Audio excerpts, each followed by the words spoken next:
Ah, hamna hamna utumwa mbaya, yaani hamna utumwa mbaya kama utumwa wa fikra, na hamna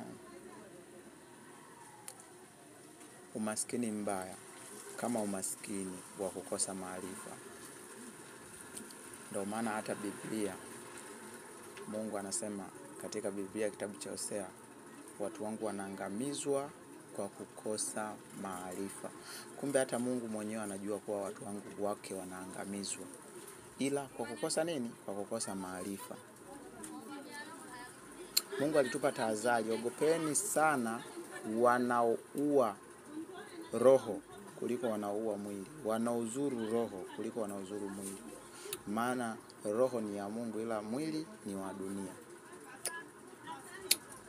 Kwenye hii dunia, hawa watu wote tunawasoma, watu wa Mungu, kina Suleiman, kina Daudi, kina Daniel, kina nani, hawakuwa legelege wala hawakuwa lele mama. Walikuwa stili, walikuwa shupavu. Kina Samson walikuwa ni watu shupavu.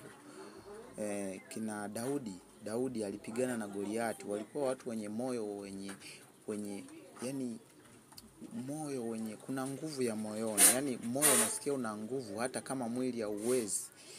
Mwili wangu mimi ni dhaifu, ila moyo kuna nguvu ya rohoni. Ile power ya rohoni ndio tunayotakiwa tuwe nayo. Kuna muda hofu ya kibinadamu, hofu ya kimwili inakuja juu ya jambo fulani, lakini roho yako inasema nitaweza, nitashinda, nitafanya. Kuna mawazo ambao unaweza kuwa na mawazo mazuri, malengo mazuri, ndoto nzuri, ila zinakatishwa. Kulingana mtu anakuletea mawazo yake, tayari wewe hapo ni mtumwa wa mawazo. Anataka ufuate mawazo yake. Na wewe kwa umaskini wa maarifa unaacha mawazo yako au fikra zako, unafuata fikra za yule mkoloni wako. Hebu jaribu leo kuanza kufuata mawazo yako.